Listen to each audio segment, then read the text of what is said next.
What's going on, suppers? It is Dibs, Mr. Crockpot on Twitter. Welcome to Suit Up. The Suit Up podcast can be found on iTunes and Spotify. If you're watching us on YouTube, hit that subscribe button.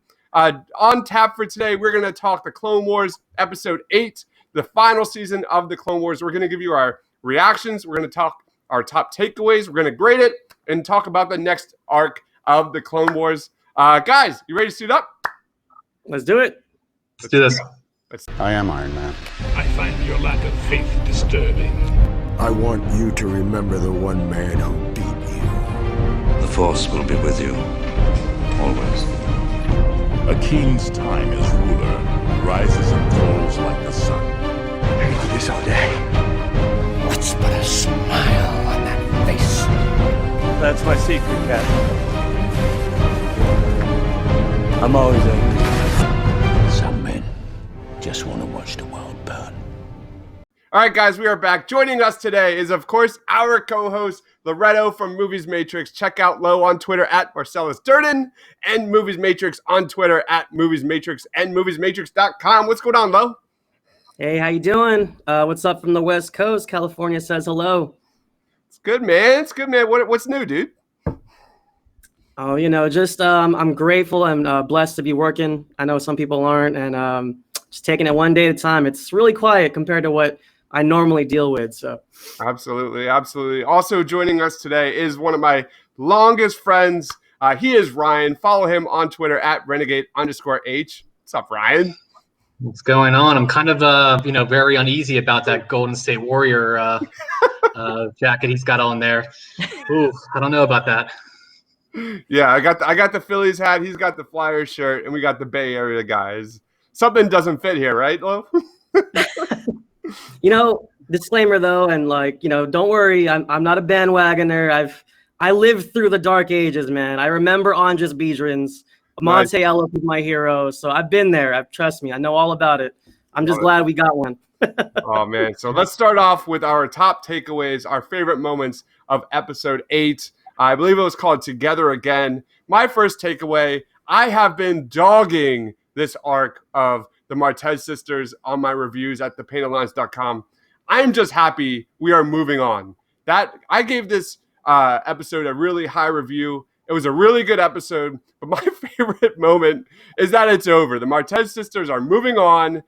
Ahsoka, leave that speeder bike in the garage. We don't need it anymore. We move on from Coruscant. Let's talk about Mandalore. Ryan, what's one of your favorite takeaways, favorite moments of this episode, man?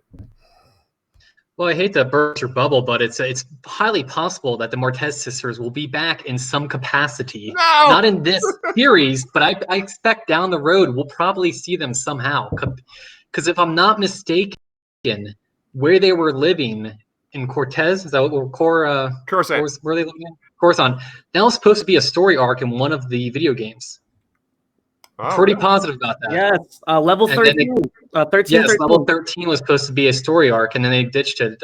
But I can see the Tezz Sisters being back, so they didn't bother me as much as they obviously bothered you. But I think for me, the ending of that arc, it kind of still showed that Ahsoka's really struggling. She still has the compassion, and she still has a lot of things that she she's struggling with, but she knows, like the Tezz sister says, maybe you're just meant for this. This is who you are. You need to go back to the Jedi. I think for my top moment, I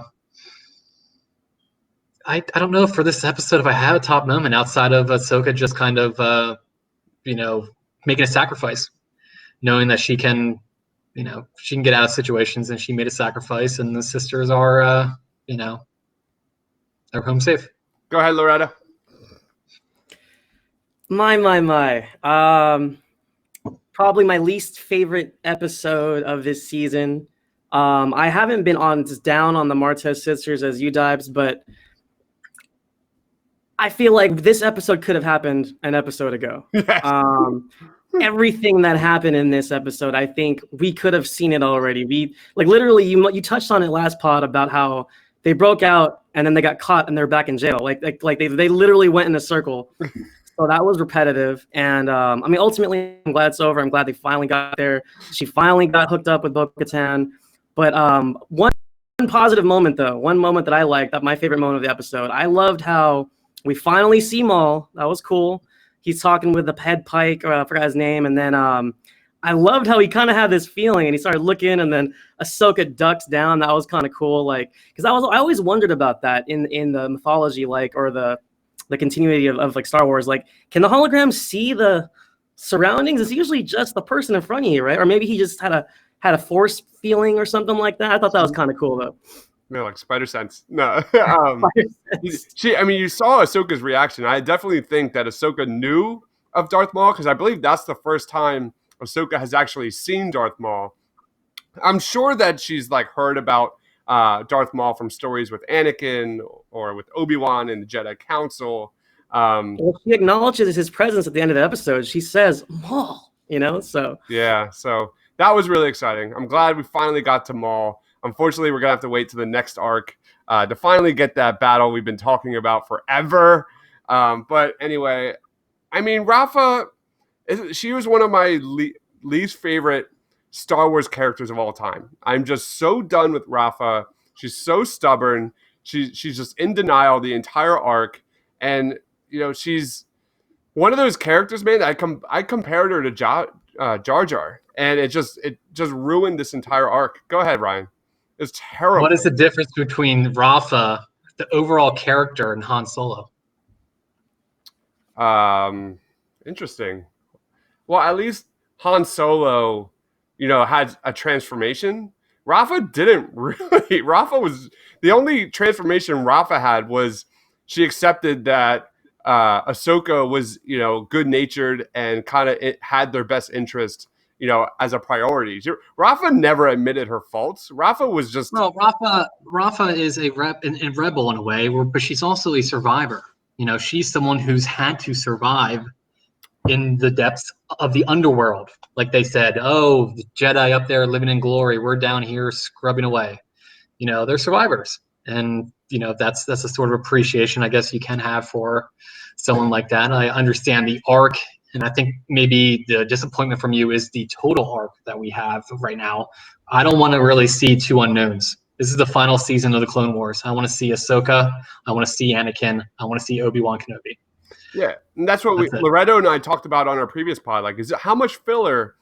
There's no time for filler right now, man. This is only a 12-episode season, the final season of the Clone Wars. Ahsoka gets introduced, and it was somewhat disappointing.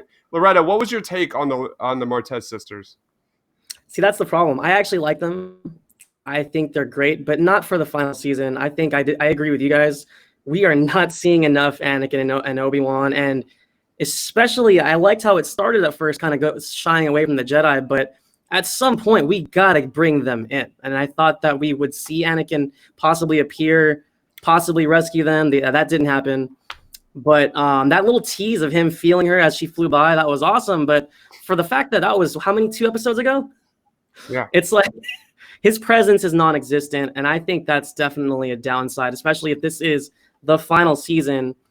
It's a little anticlimactic right now, which is very disappointing as a Clone Wars fan. I love the show, and I think they're kind of stretching this out a little too far. And I know they're building up to something great. I'm sure the last 2 episodes are going to be crazy epic, but those 2 episodes is going to be worth us waiting. That's what I'm kind of worried about. So yeah, man, we're setting up Order 66. We know that Ahsoka and Anakin, that's the last time they're going to see each other during the Siege of Mandalore, which we'll talk about. And I wanted that dynamic. I wanted that interaction. There's only 4 episodes left. They're not going to be able to really touch on that. There's more dynamic. We know that What's do that? we know we're setting up Order 66? Is that supposed to be the end, or are we speculating? I'm speculating, but I would imagine everything's boiling into Order 66 at the end of this season. What about you, Loretto?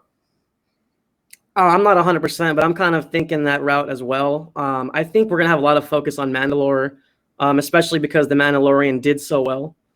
So I think we're going to see a lot of Mandalorian tie-ins versus tying into Revenge of the Sith. But as a fan, I would appreciate it if they did. Even if it's not on the nose, maybe if he was just a subtle allude to the Order 66 or some sort, that would be kind of a payoff for me. Yeah, honestly, the only thing that I got out of the the Martez sisters, was that the really interesting dynamic of that the Jedi continue to fight, the Sith Lords, they continue to fight these grand battles, but they always forget about the little people. I really liked the perspective of Rafa and Trace, and how the Jedi were the ones responsible for the Clone Wars, and it was the Jedi that aren't looking out for them. I thought that was really interesting. They didn't really touch on it. They did a little bit, but here we are. So, how would you grade episode 8, Loretto? What out of 10? What are your thoughts? Honestly, man, this one was more of like a 5 for me. Wow! All right. Yeah. How about you, Ryan? Yeah, I'd give it like a 6.5. Okay. Yeah, I gave it a I think 9. I think we've always been so spoiled by the previous seasons because of how much we know the characters and how much we following it, and even switching over to Rebels. You sort of started to come a sense of, oh my gosh, I'm 5 seasons into this, and it's or 4, and I really bond with these characters. So shoving in new characters in a new season, the final season, it's kind of like maybe it could have been avoided. Yeah, I gave it a 9, and like Loretto said, you nailed it on the head, man. If this was like a 20+ episode season, yeah, like give the Martez sisters like 2 episodes. Not 4. I didn't realize it was 12. Wow, 12 is short. Like it was just filler. And and not to totally dump on this episode because I'm kind of replaying it in my mind. That moment when they were in the ship together was pretty cool. It felt very Star Wars. I loved how she was like, "You're a Jedi, right? Then shoot!" And then Ahsoka was doing the gunner thing. That was pretty cool. But I mean, overall, I just feel like I think the Martez arc should have been. I didn't mind the characters. I thought they were cool characters, but maybe 2 episodes and then kind of get on with it. The whole breakout and getting caught in jail and then breaking out and then getting back in jail, it just felt completely unnecessary. So and like, how inept are the Pike family? Like, how many times do you have to get captured before they kill you? I feel like the Martez sisters and Ahsoka got captured in the last 3 episodes, 2 to 3 times per episode.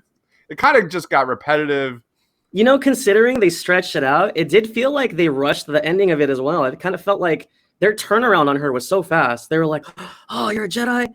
It's okay. Yeah, maybe that's who you're meant to be." Like, it's funny how they dragged it out, and then like that very end of it was just very like that felt rushed, and it's just kind of clumsy. Was the Pike Syndicate in Rebels? Because those lizard-faced managers, weren't they on that one generator planet?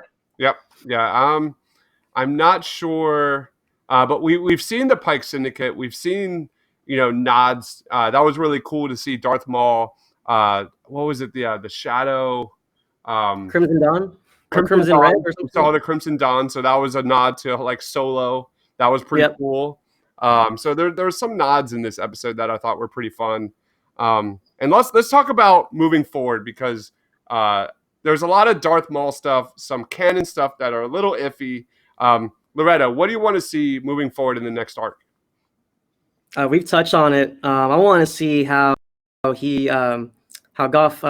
Midian or what's his name? Moff Gideon.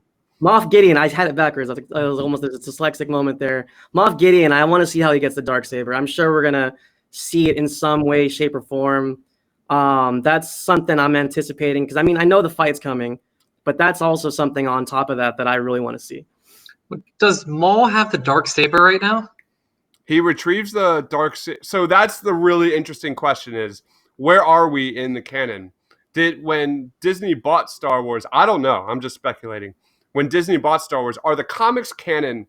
And where is Maul right now? Because Maul had the Darksaber against Sidious in Clone in the season 5. And we've never seen in Clones him give that up unless Sidious has it or something. When he defeated him, I don't know. I was gonna say that's the last time we saw him. I was actually watching. Last time we saw the saber too.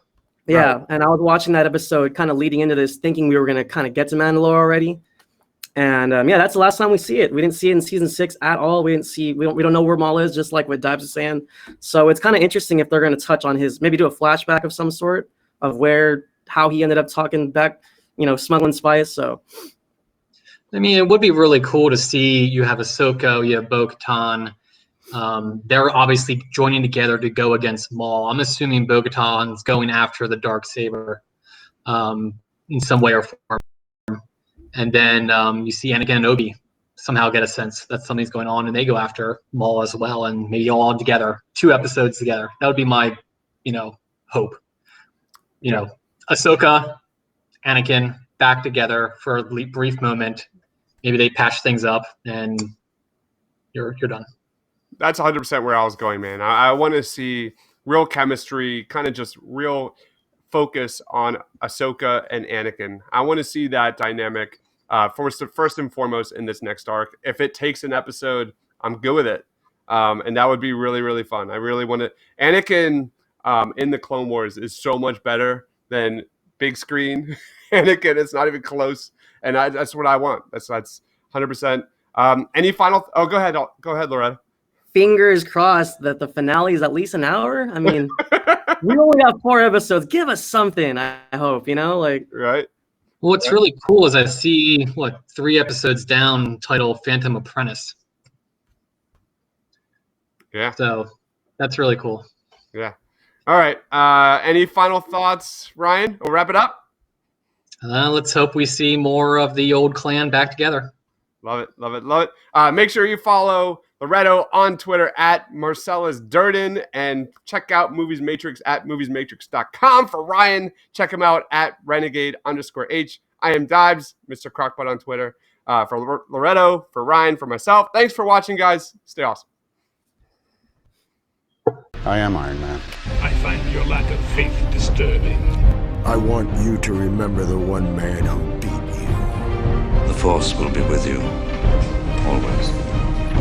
A king's time as ruler rises and falls like the sun. I can do this all day. What's but a smile on that face? That's my secret, Captain. I'm always open. Some men just want to watch the world burn.